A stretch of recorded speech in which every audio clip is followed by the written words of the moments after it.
फिर ये आवाज उठा नहीं सकेंगी।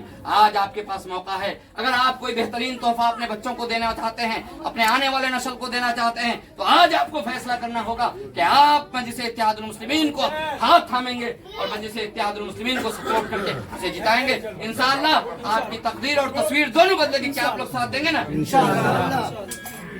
अल्लाह आपकी मोहब्बतों को बैरिस्टर सऊदी नवेदी साहब अख्तर मेहमान साहब की पार्टी का जिला सचिव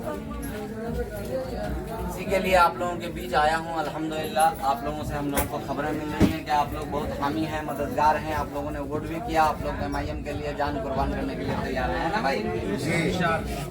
कई सवालात हमारे मन में आता है जब हम MIM का सिपाही हैं तो लोग बोलते हैं कि MIM एक आदमी करेगा क्या, है ना? एक आदमी क्या करेगा? तो एक आदमी हक और इंसाफ की लड़ाई आइन के मुताबिक लड़ सकता है। कॉन्स्टिट्यूशन ने हमको राइट दिया है, आइन ने हमको अधिकार दिया है।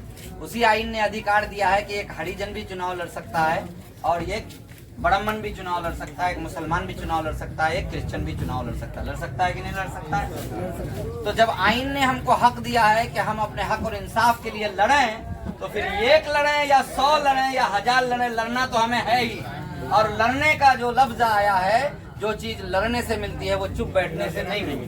बिल्कुल बिल्कुल। पंचायती करते हैं आप अपने यहाँ पर तो 4 आदमी बोलने वाले लेके जाते हैं। क्यों जाते हैं? कि पंचायती का फैसला हमारे हक में हो। सही बोल रहा हूँ गलत बोल रहा हूँ? फिर विधानसभा और लोकसभा एक ऐसी पंचायती क्या जगह है जहाँ पर आपकी सरकारें आपके लिए फैसला करती है। इसीलिए यहाँ से एक ऐसा नुमाइंदा आपको चुन करके भेजना है जो आपकी पंचायती वहाँ कर सके, आपका हक छीन करके ला सके। बैरिस्टर असदुद्दीन ओवैसी और अख्तरुल ईमान साहबान की जो मंशा है कि यहाँ पर 371 के आएगा, यहाँ के मजलूमों को इंसाफ मिलेगा, यहाँ बराबरी की राजनीति होगी। क्योंकि संविधान ने हमें बराबर का हिस्सा दिया है, तो फिर आज तक हम माजूर क्यों हैं? हम पसमानदा क्यों हैं? हम लाचार क्यों हैं? हम बेबस क्यों हैं? मेरे भाइयों बुजुर्गों दोस्तों, ये बस्ती से हमारा जाति ताल्लुक है। वो इसलिए है कि हमारा ददियाल हरिपुर, हमारा ननिहाल खेमिया, मैं मास्टर अब्दुल गनी साहब का लड़का। ददियाल और ननिहाल के बीच में अगर कोई गांव है तो वो लालटोली गांव है। मैं गलत बोल रहा हूँ? यहाँ से मैं इसलिए जुड़ा हुआ हूँ कि रंगड़ैया, हरिपुर, सातला, तिरफेल, सुरजापुरी कहावत में है ना, है नहीं है? हम लोग हमेशा बोलते हैं ये 7 नदियों का फेड़ा हमेशा पार होकर के अपने ननिहाल और ददियाल की मिट्टी खींचा हूँ। बचपन से इस चीज को, इस मुसीबत को जानता हूँ कि अगर आज भी सिरसी से आना पड़ेगा आपका यहाँ पर क्या कहते हैं लालटोली हाट पर, तो कम से कम 3 नाव में सवार होकर के आना पड़ेगा। पड़ेगा कि नहीं पड़ेगा? बिल्कुल। ये बदहाली का जिम्मेदार कौन है? मानंदा बेसिन प्रोजेक्ट 1977 में पास हुआ था। परवान प्रोजेक्ट उसका नाम था। उस वक्त हलीमुद्दीन अहमद साहब यहाँ के MP थे। आपके यहाँ के बुजुर्ग लोग जानते भी होंगे हलीमुद्दीन अहमद साहब कौन थे। जब हलीमुद्दीन अहमद साहब ने 118 करोड़ रुपए का 1977 में एक बिल पास कराया, उस बिल का नाम था परवान प्रोजेक्ट। वो प्रोजेक्ट के अंदर में क्या काम था कि मानंदा, कनकई, परवान, 10 नदियों के तटबंधों को ईंटे से बांध देना था ताकि कटाव रुक जाए। और जो है वहाँ पर जहाँ से मानंदा नदी शुरू होती है वहाँ कोसी तक एक प्रोजेक्ट बनेगा जहाँ पर पानी को रोक करके, जो नेपाल से पानी आती है, बारिश का पानी तो कोई रोक नहीं सकता। अब हम नेपाल का पानी रोक देंगे क्या? नहीं रोक सकते, लेकिन उसका बंदोबस्त करके वहाँ पर पनबिजली पैदा कर सकते हैं। इस तरह का बड़ा परियोजना हुआ। जो कोसी का जो बैरेज है उससे जुड़ करके मानंदा तक जो 30ता तक है, 30ता प्रोजेक्ट और मानंदा प्रोजेक्ट 1978 में बिहार और बंगाल के सरकारों द्वारा एक ज्वाइंट एग्रीमेंट हुआ।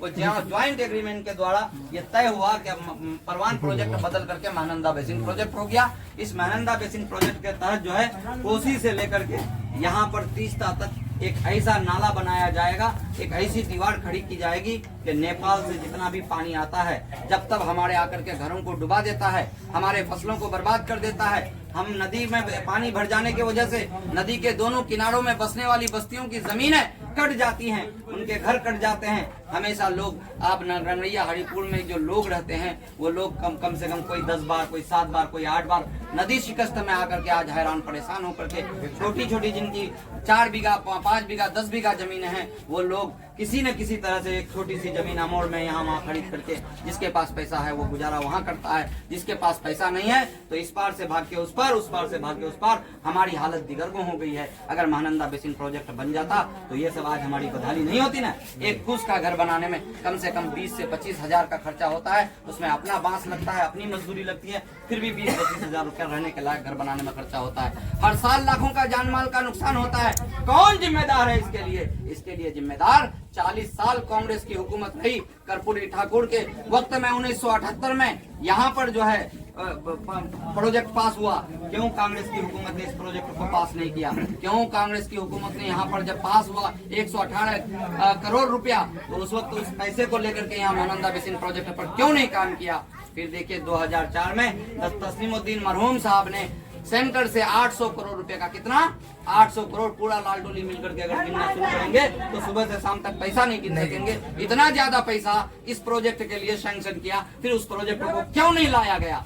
सरकारें हमारे साथ धोखा कर रही हैं। ये गद्दार सरकार है, ये गद्दार क़यादतें हैं, ये हमारे साथ नाइंसाफ करने वाली क़यादत है। आप देख लीजिए कि 40 साल कांग्रेस की सरकार रही बिहार में। आप लोगों को मालूम होगा कि 40 साल बिहार में कांग्रेस की सरकार रही, लेकिन हमारे सीमांचल को क्या दिया? हमारे अमोर वैसा को क्या दिया?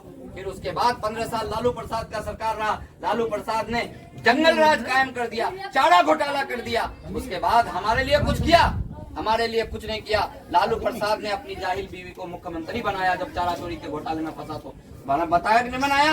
अपनी जाहिल बीवी को मुख्यमंत्री बनाता है, हमारे लिए क्या करता है? फिर उसके बाद जेडीयू की सरकार आई, नीतीश कुमार की सरकार आई। नीतीश कुमार अपने आप को विकास पुरुष कहता था, लेकिन 10 साल में उन्होंने विकास कुछ नहीं किया। जब विकास के नाम पर वोट नहीं मांगने पाया तो फिर लालू प्रसाद के साथ उन्होंने अपना गठबंधन बनाया और कांग्रेस के साथ गठबंधन बनाया। जबकि लालू प्रसाद और कांग्रेस पार्टी और जेडीयू पार्टी तीनों ठग पार्टियां हैं, हम लोगों को ठगा।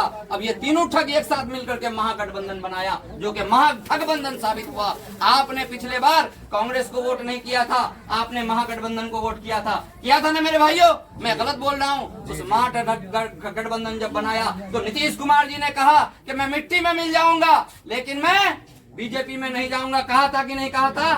नीतीश कुमार ने पलटी मारा कि नहीं मारा? बीजेपी में गया कि नहीं गया? तो नीतीश कुमार जी सबसे बड़ा दगाबाज हुआ कि नहीं हुआ?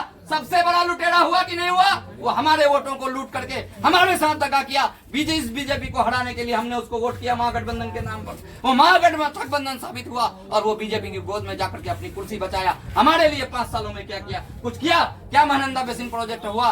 कुछ भी नहीं हुआ मेरे भाइयों बुजुर्गों दोस्तों।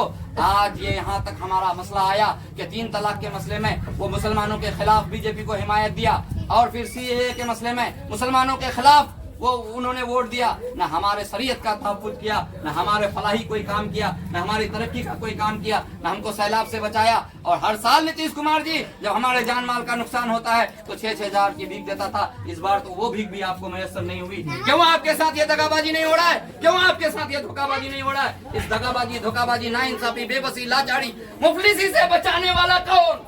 अगर किसको बचाने वाला है तो सिर्फ और सिर्फ बैरिस्टर असदुद्दीन ओवैसी साहब की पार्टी, मजलिस इत्तेहादुल मुस्लिमीन, अख्तरुल ईमान साहब की पार्टी है।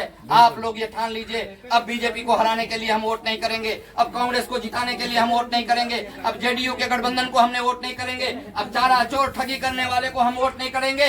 इन सबकी क़यादतों को लात मारेंगे। अगर हम अब वोट करेंगे तो विकास के नाम पर करेंगे, जो हमारा विकास छीन करके लाएगा, जो हमारे लिए तरक्की का काम करेगा, जो हमारी तहफ़्फ़ुज़ का काम करेगा, हम उन सब के लिए करेंगे इंशाअल्लाह अज़ीज़। जब आप मजलिस इत्तेहादुल मुस्लिमीन को वोट देंगे, जब आप अख्तरुल ईमान साहब, बैरिस्टर असदुद्दीन ओवैसी साहब के हाथ को मजबूत करेंगे तो 371K का दर्जा मिलेगा, और फिर उसका विशेष दर्जा मिलने से रोजगार के मौके यहाँ फराहम होंगे। आपके बच्चे दिल्ली में लाठी नहीं खाएंगे पुलिस के, हैदराबाद में नहीं खाएंगे, कर्नाटका में नहीं खाएंगे, मुंबई में नहीं खाएंगे।